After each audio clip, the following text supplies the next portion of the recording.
Muy buenas noches, soy Aide García y nos encontramos en la residencia del exgobernador, el ingeniero Mario Villanueva Madrid. Y en unos momentos más estará en entrevista con el periodista Elder Vega, mejor conocido por todos nosotros por su larga trayectoria en diferentes medios de comunicación. Mientras esta entrevista se lleva a cabo, les voy a comentar que el ingeniero Mario Villanueva Madrid lleva 22 años en un proceso encarcelado en Estados Unidos y en México. Actualmente se encuentra en su residencia, pasando la condena aquí en Chetumal, Quintana Roo. Un proceso de 22 años, para muchos de inocencia y para muchos crucificado. Tras el proceso y el pleito tan grande que tuvo con el ese entonces presidente de la República, Ernesto Zedillo Ponce de León. En el proceso mejor conocido como Maxi Proceso, donde fueron acusados varios funcionarios con enlaces con el narcotráfico. Y bueno, a lo largo de estos 22 años se han vivido muchas etapas del ingeniero Mario Villanueva. Hoy lo tenemos en exclusiva con el periodista Elder Vega. Gracias, Aide García, por la presentación. Efectivamente, estamos en la residencia del ingeniero Mario Villanueva Madrid, que no necesita presentación. Lo conoce Quintana Roo, lo conoce México. Entre sus momentos de gloria, entre sus momentos de infortunio, han corrido grandes cantidades de tinta. Ingeniero, gracias por la oportunidad de estar en su residencia, de recibirnos con mucho calor, con mucho afecto. Bueno, muchas gracias, Elder, por venir, y todo el equipo, amigas, amigos, muchas gracias por esta oportunidad de haber venido a la casa, que bueno, no es mi casa. Cuando esté en mi casa, pues ahí les invito. Aquí es casa de un hijo que me dejaron porque pues aquí les gustó, para dejarme como prisión por un tiempo, porque pues que me quieren llevar al Cerezo. Pero esa es otra historia. Aquí estoy a tus órdenes, Elder. ¿Y por qué no le llevan al Mostrenco, ingeniero? Pues porque no quieren. Les he dicho, bueno, llévenme a mi casa, y pues aquí estoy de prestado, pero pues no han querido. Y bueno, esa es otra historia que tiene que ver con lo jurídico y con lo político. Su hábitat. Pues sí, mi hábitat. Y es que pues yo vengo del origen campesino, y pues acá, si pueden ver, es un patio muy chiquito, se dice residencia, pero es una casa modesta. Por cierto, si ven allá hay un plátano. Aquí me estrené como campesino, yo lo sembré desde chiquitito. Y abajo hay unas matitas de frijol que sembré. Y el plátano pues ya tiene 2 hijos, 2 hijuelos de plátano. Así que tuve buena mano. Cuando menos en este espacio tan pequeño, pues me entretengo un poco, Elder. Bien, déjeme confesarle, ingeniero, que esta es mi primera entrevista en solitario ante cámaras. Mi especialidad, como usted sabe, es la prensa escrita. Sí, así Muchas es. veces no tenemos la facilidad del lenguaje oral, ¿no? Pero vengo con todas las ganas, con todo el corazón, y obviamente con mi guión, que uno se rompe la cabeza tratando, pues, de ver que el telespectador, el televidente, se sienta contento, se sienta satisfecho con la charla, con esta tertulia. Pues ojalá les guste esta entrevista, en que ojalá les satisfaga más que nada, pues lo que yo pueda responder. Y perdón que así es que hay un bichito que anda de travieso. Vamos al grano, ingeniero. Al grano, en caliente. Ingeniero, ya usted tocó el tema de su prisión domiciliaria. Yo en ese sentido le preguntaría, si la ley está del lado de usted, ¿por qué no hay defensa contra ella ante la justicia federal? ¿Por qué? Porque han torcido la ley con resoluciones contra derecho. La ley es muy clara y yo cumplo con todos los requisitos que marca la ley para la prisión domiciliaria en mi casa, en el Mostrenco, y para mi libertad. Pero pues he estado en una lucha permanente por ya muchos años, en que se han dado resoluciones pues que son una barbaridad en cuanto a lo que jurídicamente debe decirse. Por ejemplo, la última resolución, la juez dijo que puedo ser mejor atendido, tener mejor atención en el Cerezo de Chetumal que en mi casa. Y pues se ve que no conoce el Cerezo. Es una decisión un poco extraña porque todos los requisitos de carácter técnico médico se le pusieron a la vista y los cumplo perfectamente, pero en fin, fue una resolución que no tiene sustento jurídico. Ingeniero, en la presentación se mencionaba que ya son 22 años de prisión entre Estados Unidos y México. Así es. 22 años que son los de su condena disminuida o reducida, como se conoce mejormente. Sí, así es, pero ¿No se toman en cuenta los años en Estados Unidos? hasta ahorita no se ha podido hacer una petición de que se haga el cómputo del tiempo que llevo en prisión. Aunque sabemos cuánto tiempo llevo, un juez debe hacer el cómputo formal para determinar que conforme a esa cantidad de años que llevo en prisión me corresponde determinado beneficio, que en este caso es la libertad. No se ha podido hacer ese trámite porque estamos entrampados en el trámite de prisión domiciliaria. Bien. Cuando yo llegué de los Estados Unidos, primero me encerraron por mala fe de Osorio Chong y mala fe de Peña Nieto también, me aislaron en el CEFEREPSI del Centro Federal de Readaptación Psicosocial del Estado de Morelos, y ahí me tuvieron un año aislado, incomunicado. Cuando ya logro ir al reclusorio norte a principios de 2018, tenía varias opciones. La libertad, por haber cumplido en ese tiempo ya el 50% de la sentencia, se llama, de acuerdo a la ley, libertad condicionada, donde te ponen un grillete.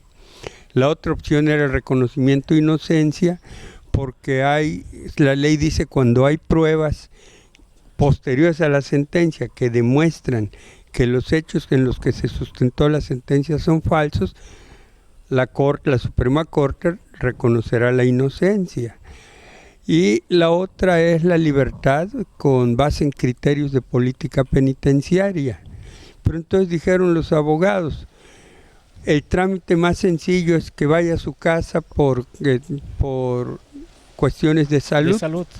El beneficio de la prisión en el domicilio con sustento en mi precario estado de salud. Y nos fuimos a ese, y dicen, cuando ya esté en su casa hacemos el trámite de la prisión de libertad. Y mira que llevo 4 años, 7 meses con este trámite y no puedo hacer el otro. El otro trámite es el indulto que se lo han pedido al presidente los diputados del Congreso del Estado, diputadas y diputados, en una investigación que inició la 13ª legislatura, luego la 14, la 15, la 16, y le dijeron al presidente, los hechos son falsos, los hechos hemos investigado, dijeron los diputados, y los hechos de que acusan a Mario Villanueva son falsos, lo consideramos inocente y está por escrito, y por lo tanto le pedimos le dé la libertad vía el indulto. Y también eso se lo pidieron los senadores de Morena en un escrito que le enviaron al presidente en 2019. Y esta petición se le hicieron los diputados del Congreso en 2019. Y hay un dictamen ahí del Congreso del Estado donde dice que todos los hechos de los que me acusaron son falsos y que yo soy inocente porque pues, todo es falso. Y ese dictamen está publicado en el periódico oficial del Estado, Elder, del 29 de mayo de 2019. Así que por ese lado, pues, ¿qué puedo decir? En este contexto, ingeniero, hay quien esté detrás del alargamiento de la causa jurisdiccional en su contra, como si se pretendiera una satanización. Y bueno, de ser así, ¿de quién se puede sospechar? Bueno, en principio, jurídicamente, yo he tenido en contra de manera permanente a la Fiscalía General de la República, a través de sus agentes del Ministerio Público. Me apena decirlo, pero es real. Han estado totalmente en contra. En la última resolución que tomó la juez de mandarme al Cerezo, porque la juez ordenó que me lleven al Cerezo y que ahí compurgue toda mi pena. El Ministerio Público fue tajante. Se lo tienen que llevar ahí y todo estuvo en contra mía. La Fiscalía entonces está en contra mía con algo curioso, llamémosle así. La única prueba que presentó en todos estos años la Fiscalía General de la República, antes Procuraduría General de la República, sí, es un peritaje médico de una doctora perito de la propia Fiscalía, que se llama la doctora Carla Corral. Y le salió el tiro por la culata, porque lo pusieron como perito para demostrar que yo debo estar en la cárcel. Y la doctora dice que si me llevan al Cerezo, peligra mi vida por una posible exacerbación y una crisis cardiopulmonar. Entonces lo dice la propia perito de la Fiscalía, no sé qué tanto le raspan. Quiere decir que hay otros intereses. ¿De quién, ingeniero? Pues ¿De mira, quiénes? Roberto ejemplo, Hernández, por ejemplo, el banquero Roberto Hernández. Pues yo creo que sí, porque ha tenido a uno de sus gentes muy cercanas, Federico Ponce Rojas. Hace 14 años todavía oí unas expresiones de él en contra mía. Sienten que aquello que se dijo de que, recordarás que en el Por Esto Mario Renato traía, pero todos los días, a Roberto Hernández, diciendo que era narcotraficante, y le publicaba todos los días lo mismo. Y la realidad es que pues no era cierto. Algún día se lo dije a Mario Renato, le dije, ¿cómo publicas eso que no es cierto? Pero resulta que a Roberto Hernández le metieron en la cabeza que yo fui el que estaba detrás de la campaña contra él y que los periódicos Por Esto eran míos. Y eso me lo dijo el secretario de Gobernación, entonces Emilio Chaufet, y me dijo que a Roberto Hernández me acusó ante el presidente de la República que yo era el culpable de esa campaña en contra de él, acusándolo de narcotraficante. Y pues desde eso Roberto Hernández la agarró contra mí, injustamente, porque yo qué tenía que ver con eso. Y además Mario Renato les aclaró que no era cierto, que yo no tenía nada que ver, que era pleito de él contra Roberto Hernández y contra el presidente Zedillo, por un dinero que le debía el gobierno al Por Esto de Quintana Roo y de Yucatán. Perdón. Pero hay si quieres, si no quito mucho tiempo, hay un detalle interesante. Sí, adelante, ingeniero. Respecto a quien fue mi principal verdugo, el presidente Ernesto Zedillo. Cuando yo regreso, estando en el Ceferepsi, en la cárcel del Ceferepsi, Estado de Morelos, pues me dicen que vaya a ver, al otro día me dicen que está mi abogado. Yo dije, pues yo no tengo abogado. Me llevan y en el locutorio estaba Mariano Herrán Salvati. El verdugo. El verdugo en cuanto a la ejecución del expediente penal que fue con pruebas fabricadas. Que le vino a entrevistar acá a Chetumal, ¿no? Sí, y con puro testigo protegido. Y lo veo sentado y pues me meten al locutorio y me dice, oiga, ¿le extraña verme, verdad? Pues la verdad sí. Me dice, vengo a pedirle, fíjate nomás, el que no solo a mí me hizo daño, él le fabricó expedientes a otras como Daisy Baeza, por ejemplo, Ricardo Marín, Oscar García, el difunto ya Fernando García Salvidea, y la lista es larga. Incluyó a uno de sus hijos, ¿verdad, ingeniero? Sí, a mi hijo Luis Ernesto, mi hijo mayor, y todo con el afán de cerrarme el camino para hacerme culpable. Entonces ahí me dijo Mariano Herrán, arrepentido ya o lo que sea, me dijo, oiga, quiero que me nombre su abogado defensor para que yo le ayude a que se reconozca su inocencia. Pues ¿quién más que él? Claro. Y entonces me le quedé viendo y dije, ¿seguro? Sí, me dijo. ¿Va? Sí, me dijo. saqué la mano, una rendija que hay en el vidrio del locutorio, y le dije, viene, le metemos. Y se puso a defenderme, le di el nombramiento, hizo un gran trabajo. Como a las 3 semanas llega y me dice, oiga, me habló Liévano Sáenz, me dice, recordarás que Liévano Sáenz fue el secretario particular de Ernesto Zedillo, presidente. Y le digo, ¿y qué pasó? ¿Qué le dijo? Me dice, Liévano me dijo que si en verdad lo estoy defendiendo. Y yo le dije que sí, me dice Mariano Herrán. Y entonces me dijo que yo deje la defensa, que me retire de la defensa de usted. Oiga, don Mariano, ¿y qué le dijo? Que no. Y digo lo que me dijo. Me dijo, le dije a Liévano que se fuera a la chingada, que yo sigo defendiéndole a usted. Entonces ya le dije, mire, don Mariano, olvidando el pasado que ya es historia, y queriendo usted ayudarme a que se reconozca mi inocencia, que quien la conoce a fondo es usted. Usted en estas semanas me ha demostrado que ha sido muy leal en la defensa, no se mete en problemas conmigo, hágale caso a Liévano y retírese de mi defensa. Me dijo, no, yo voy a seguir con la defensa. Y siguió, me ayudó mucho, pero se lo llevó el cáncer del hígado. Ya. Oiga, ingeniero, yo le pregunto, ¿se puede perdonar al verdugo? ¿Por qué no? Es una cuestión mental, Elder. Yo en la vida he tenido esa, ya no digamos, virtud, capacidad. Yo no soy hombre de rencores, de resentimientos, y realmente en la cárcel lo viví como los presos viven odiando a quien los sentenció, a quien los acusó, y viven con la mente en un caos. Yo jamás lo hice, al contrario, vivía aconsejando a los presos. ¿Para qué perdían su tiempo odiando? Pues digo, claro que se puede, porque a 2 perdoné. A Mariano Herrán porque simplemente siquiera le dije te perdono, le agradecí, nos seguimos de frente y la historia para atrás no valía. Pero además hay otro detalle.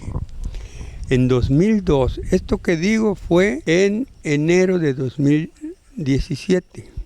En 2012, Mariano Herrán hizo un escrito, se llama Declaración Jurada, bajo pena de perjurio, para el juez de los Estados Unidos, narrándole todo cómo fue la maquinación para hacerme culpable y diciéndole, este hombre es inocente, no incurrió en delito ni de lavado de dinero ni de narcotráfico. En la PGR se le fabricaron las acusaciones con testigos protegidos pagados por la PGR. Ahí tengo aquí, si quieres ahorita la buscan, ahí tengo la declaración jurada de él para el juez de Estados Unidos y firmada por él en inglés. Bien. Entonces le cayó el arrepentimiento y no, yo no tuve problema con él de sentir ningún resentimiento, al contrario le agradecí.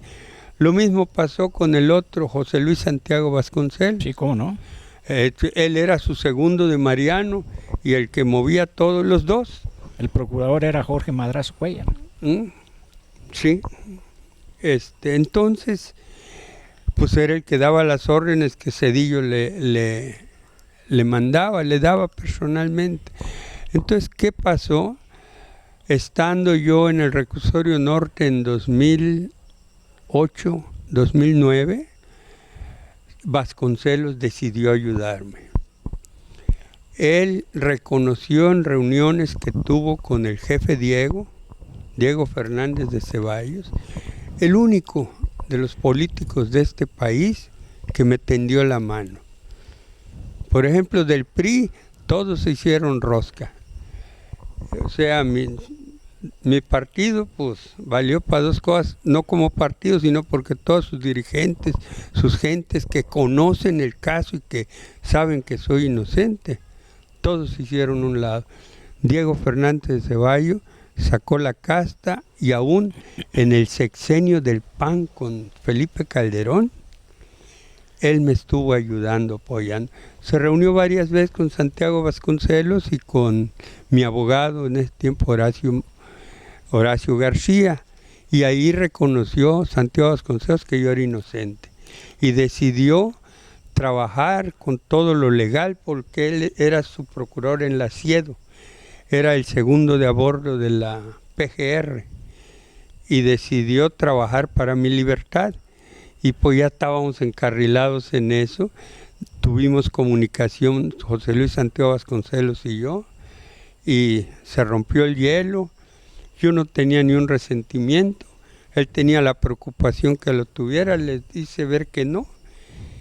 Y tuve la mala fortuna que se cayó el avión donde viajaba el entonces secretario de Gobernación, Camilo Muriño. Sí, Y Campeche, ahí iba Vasconcelos, político campechano. se cae el avión en la Ciudad de México y se murió Vasconcelos y se acabó mi apoyo. Y desde luego que no le tenía ni un rencor. Sí se puede vivir sin rencores. Sí se puede vivir sin rencores. Ingeniero, una pregunta, ¿cuáles son los mecanismos judiciales, políticos y vamos a llamarle fácticos que puedan hacer, o sea, que puedan hacer viable y constitucional su lucha por un fallo a favor de usted? Pues los mecanismos son muy sencillos, Elder. Se trata de que el planteamiento que haga yo ante el Poder Judicial Federal en este caso tenga el sustento en lo que se llama verdad histórica y verdad legal. Ya. Y la tengo. Lo único que se requiere, y siempre lo he dicho, que apliquen la ley conforme al estricto texto de la ley en el Código Penal y con eso, y la Constitución, porque la han violado, pero... Y entonces, si aplicaran la ley como debe de ser, no habría ni un problema. Cualquiera puede entender el trabajo que hizo el Congreso del Estado, porque no está en un manejo de narración jurídica, sino de una narración de por qué los hechos son falsos. Que no hayan querido hacer hasta ahorita el reconocimiento de esa falsedad en términos jurídicos las autoridades judiciales federales es otra cosa. Es otro rollo. Sí, es otro rollo. Pero ya lo harán, ya lo harán. Ya. Hay nueva administración, hay nueva presidencia en la Suprema Corte. Una ministra, Una dama. Piña, que tiene fama de ser apegada a la ley. Y eso es importante para mí, porque tendré que acudir al Poder Judicial Federal, a la Suprema Corte. Ya. Ingeniero, en su suerte y en su infortunio, usted ha dejado claro que mucho han tenido que ver, obviamente, el expresidente Zedillo, su hermano Rodolfo, que quiso en su momento hacer negocios en el Estado. Es correcto. Y obviamente en un principio, o sea, previamente a ambos asuntos, pues el banquero veracruzano Roberto Hernández. Es correcto, sí. En ese entonces, ingeniero, en las relaciones del poder, del alto poder, bueno, por ahí pululaba, en el buen sentido de la palabra, pues un quintanarroense, Pedro Joaquín Colwe, que pues fue en su momento gobernador del estado.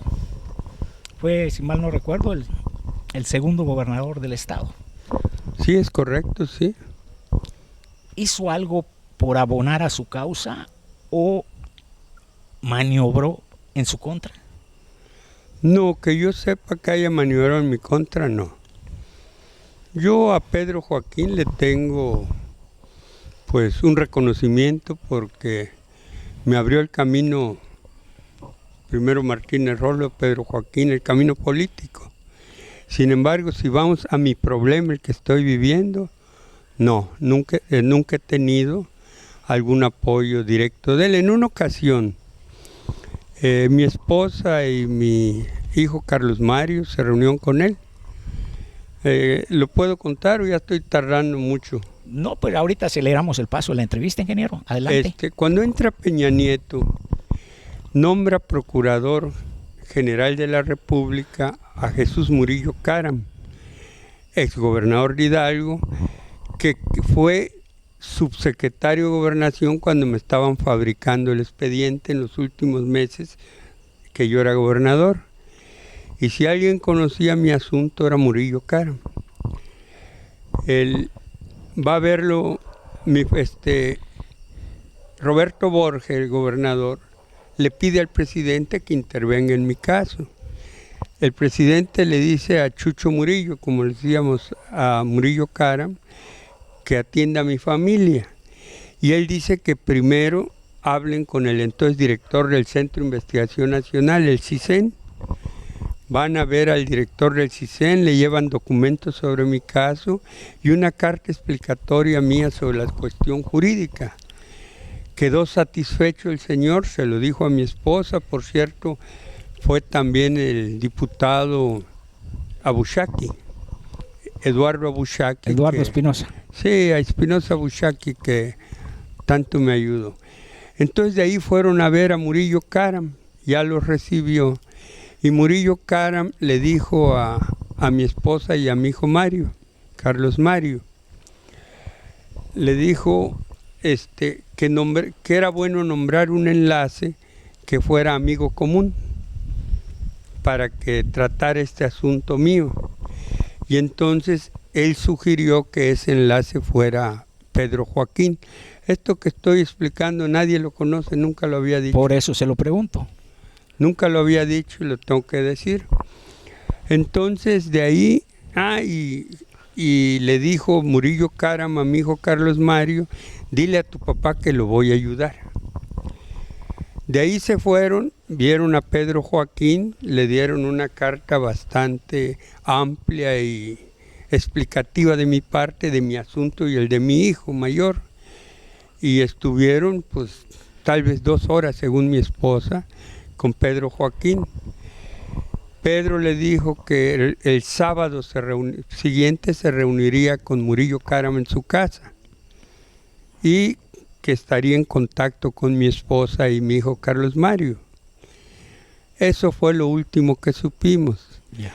La siguiente, estamos hablando de cuando entró Peña Nieto, poquito después, no me acuerdo el año, pero la siguiente ocasión que mi esposa saludó a Pedro Joaquín fue cuando toma posesión su hermano Carlos Joaquín. ¿Qué quiero decir? Que se vino el silencio tanto de Murillo Caram como de Pedro Joaquín.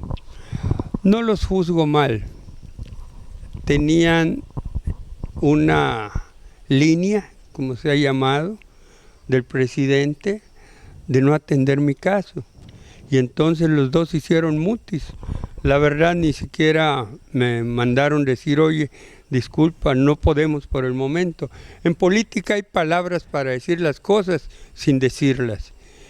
Hubo silencio, silencio, silencio, y pues no, tengo que decir que no. La realidad, Pedro no ha abonado nada a mi causa, como dijiste. Sí, era la duda. Si bueno, abonó, ya lo dije. No. Si abonó o no abonó. No abonó y pues lo tengo que decir tal cual es. Sí. Ingeniero, en este mismo contexto, que ya estamos agotando el tema, en este mismo contexto... ¿Me permites un momentito? Sí. No, es que quiero explicarlo. Me han dicho que ustedes hagamos corte. No, es que quiero explicarlo. Sí. El sereno me hace daño y quisiera ponerme un chalequito para... Permíteme. Adelante, ingeniero. Y quiero, pues bueno, ¿qué puedo decir? No, adelante. ¿Para qué buscamos que me ponga un poco malo? No, de ninguna manera. No tengo la capacidad de ustedes de ser inmune, al contrario, el fresco está rico, pues a mí me hace daño. Continúa, sí. Por favor. Ingeniero, todos los implicados en su proceso están libres. Todos sí. Los implicados de la DEA en la operación Lipresa están libres. Todos. ¿Qué nos puede comentar al respecto? O sea, ¿cuál es su conclusión así en un minuto? Menos de un minuto voy a tratar. Me acusaron de que yo apoyaba dándole protección al Alcides Ramón Magaña, alias El Metro, como dirigente de una célula de narcotraficantes del cártel de Juárez con sede en Cancún. Y que con personal del Estado y vehículos terrestres y aéreos daba esa protección. ¿Y qué pasó? Que hace años que Alcides Ramón Magaña, alias El Metro, fue exonerado de todo, absuelto y declarado inocente de los cargos, de los delitos de que lo acusaron. Y entonces, si ese señor es inocente, pues yo también. Otro ejemplo, el principal cómplice que supuestamente tuve, de eso me acusó la PGR, Fabián Campos Martínez. Fue un comandante de la Judicial Federal que dependía de la PGR y ese comandante estuvo un año aquí. La acusación de los testigos de la PGR dice que con él me reunía yo con Alcides Ramón Magaña El Metro en varias reuniones para ir hablando de cómo introducían la cocaína y se la llevaban de Colombia y se la llevaban a Estados Unidos.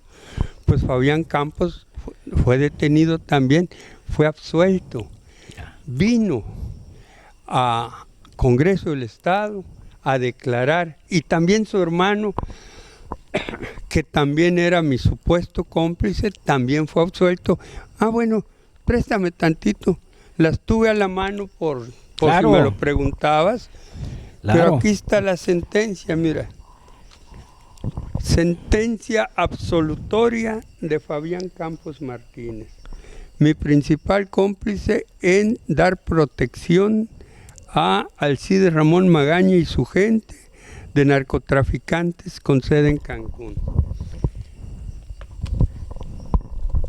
Y aquí tengo la sentencia absolutoria de ARM Alcides Ramón Magaña y Julio Campos, del 19 de julio de 2013.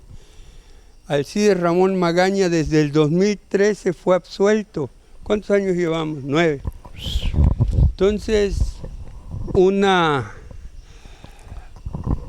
detención como la mía, injusta. Pero lo curioso aquí, yo digo curioso porque agarro las cosas, pues veo mi realidad sin calentarme de más. Mi protegido, el supuesto narcotraficante y mis cómplices absueltos.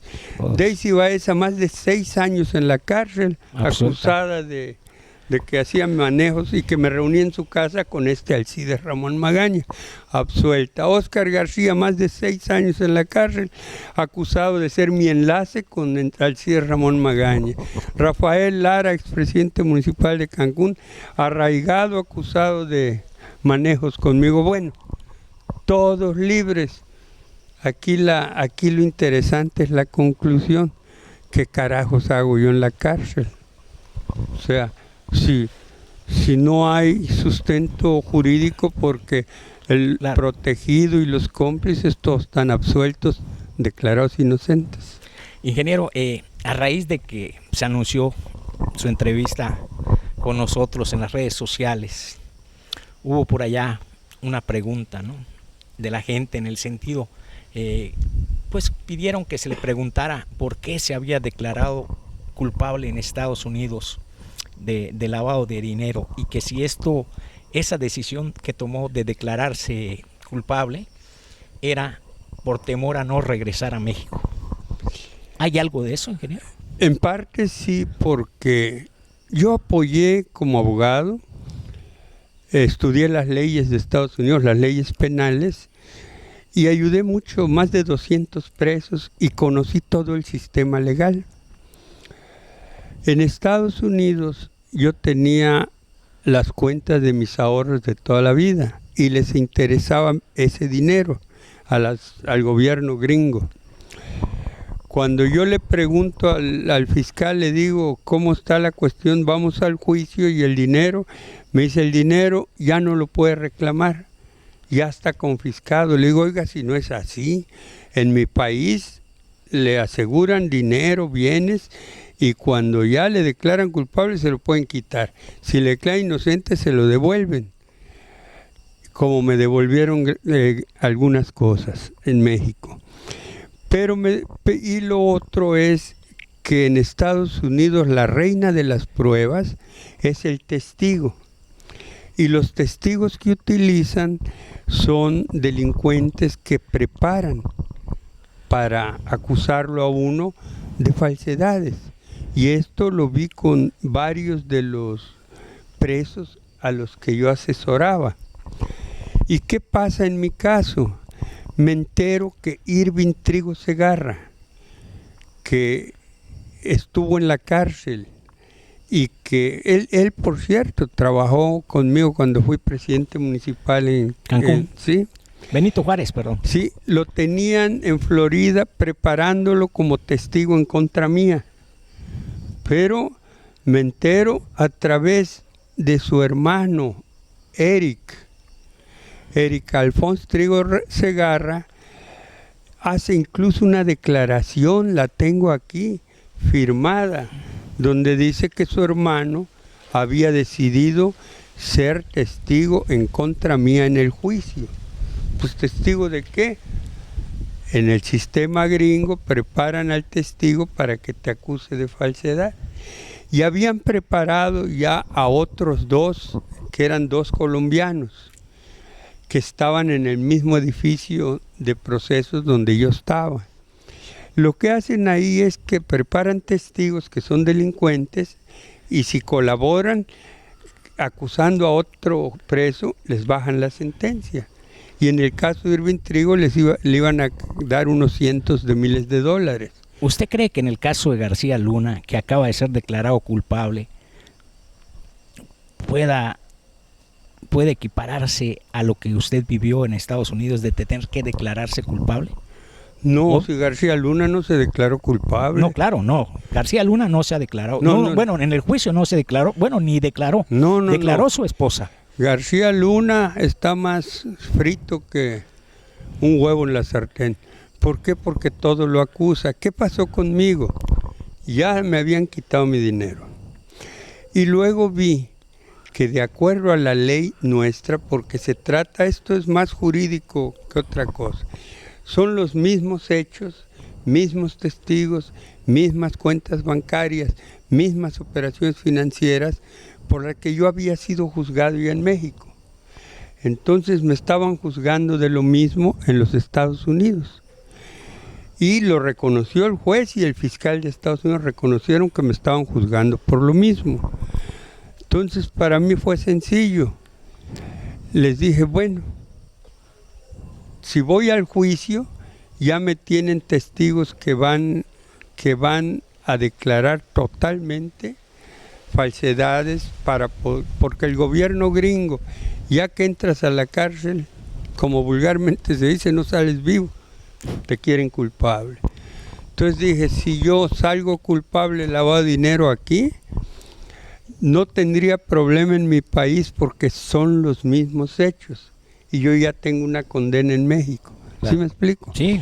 Pero hay otra cosa importante. Los gringos me exoneran de todos los delitos de narcotráfico. Entonces, resulta que yo soy culpable de dinero que me dieron del narcotráfico y que me lo daba Alcides Ramón Magaña. Si Alcides Ramón Magaña quedó exonerado luego, pues no me dio ningún dinero. Entonces dije, la mejor forma que yo me regrese pronto a mi país es, órale pues, soy culpable, pues ya me habían quitado mi dinero. Pero esto jurídicamente yo lo puedo arreglar porque tengo dos sentencias sobre lo mismo, una en Estados Unidos y otra en México. Y puedo demostrar en México que los hechos de que fui acusado en Estados Unidos pues son los mismos de aquí y en nuestra ley el solo confesar que uno es culpable no es suficiente. Se necesita que haya pruebas que demuestren que la confesión es cierta y esas pruebas no existen. De alguna manera pensé jurídicamente y dije esto me conviene, porque además repito, cómo me sancionan en Estados Unidos de lavado de dinero, de un dinero que me dieron que surgió el narcotráfico si me están exonerando de todos los delitos de narcotráfico? ¿Sí me explico? Sí, claro. Tiene Claro, mucho... ingeniero. Gracias, ingeniero. Tiene mucho manejo jurídico, no sé si fui muy claro en la forma, pero no había otra salida, pero además era una salida que finalmente me convenía y que podría manejar yo en mi defensa en México. A lo que yo iba, ingeniero, era que, por ejemplo, a usted se le dio la oportunidad de declararse inocente o culpable. Sí. En el caso de García Luna, no. No, sí le dieron, espérame. El sistema gringo es desde el primer día que llegas, te ponen ante el juez, te dicen, el fiscal lee todos los cargos y demás, con el juez, leen los cargos y el juez dice, ¿cómo se declara usted inocente o culpable? Y todos los presos dicen, inocente su señoría, todos. Pudo haberlo hecho. Lo que ocurrió en el caso de García Luna es que sí tenía cola que le pisen, sí había testigos para probar su culpa. El suspenso era si iba a declarar o no. ¿Sí recuerda? Sí, Ese era el así es. suspenso, si iba a declarar o no. Pero aun cuando declarara, hay un problema aquí. Decía yo que en Estados Unidos la reina de las pruebas es el testigo. Si García Luna se paraba ante el podio y decía yo soy inocente por esto y esto y esto, y los testigos ya dijeron que es culpable por esto y esto y esto, quien ahí va a determinar si es culpable o inocente es un jurado de 12 personas. ¿A quién le iban a creer? ¿A los testigos o a García Luna? ¿Sí me explico? Sí. Yo viví varios casos Por de supuesto, esos. porque era una vivencia, de ahí mi pregunta. Sí, viví varios casos de esos de los presos que yo asesoraba, en que, un ejemplo, un mexicano que tenía una casa de cambio en Acapulco, acusado de lavado de dinero producto del narcotráfico, va a juicio y un testigo dice que día tal, en tal fecha, en el aeropuerto John F. Kennedy de Nueva York, él recibió que iba llegando este mexicano y ahí le entregó 1 kilo de cocaína y un dinero. Y entonces el defensor dice, mire, su señoría, es imposible, vea usted el pasaporte de mi cliente, él no estuvo en esa fecha. Y entonces quedó feliz. ¿Qué hizo el fiscal en ese caso, que es un ministerio público? Pidió que se suspendiera la audiencia y se siguiera al otro día. Y al otro día dice el testigo que era tamaño delincuente. Su señoría, señores del jurado, ayer me equivoqué en la fecha. Todo lo que dije es cierto, pero fue tal día, porque ya habían checado el pasaporte. Entonces, el juego de la fiscalía con los testigos delincuentes es muy difícil que cualquier acusado lo pueda resolver y pueda vencer. Ya. No sé si me explico. No, por supuesto, y le agradezco, muy claro. Ingeniero, ya para ultimar este tema, yo le preguntaría, ¿se ve usted pronto libre mediante la justicia del debido proceso? ¿Cree que esto pueda darse pronto? Mira, ¿O es escéptico? Soy escéptico porque hasta la fecha tengo puras resoluciones en que justamente se viola lo que acabas de llamar el debido proceso y se violan los derechos humanos. Pero el debido proceso es fundamental, la violación prácticamente implica la libertad. El ejemplo es esta Florence Cassés, la francesa, que se probó que había una prueba fabricada por García Luna precisamente. Sí, que involucró incluso a a periodistas de Televisa, Sí. ni mencionar sus nombres. Pero Y ya por sabemos. eso es que le dan, de la corte ya no dijo inocente o culpable, le fabrica una prueba y para afuera, libre. Y en mi caso todas son fabricadas. Lo prueba que todos mis cómplices y protegidos fueron absueltos. Entonces, ¿de qué se trata? Si hay una aplicación de la ley en estricto sentido del derecho, del texto de la ley, desde luego que logro mi libertad, Elder. Y pues en eso estoy.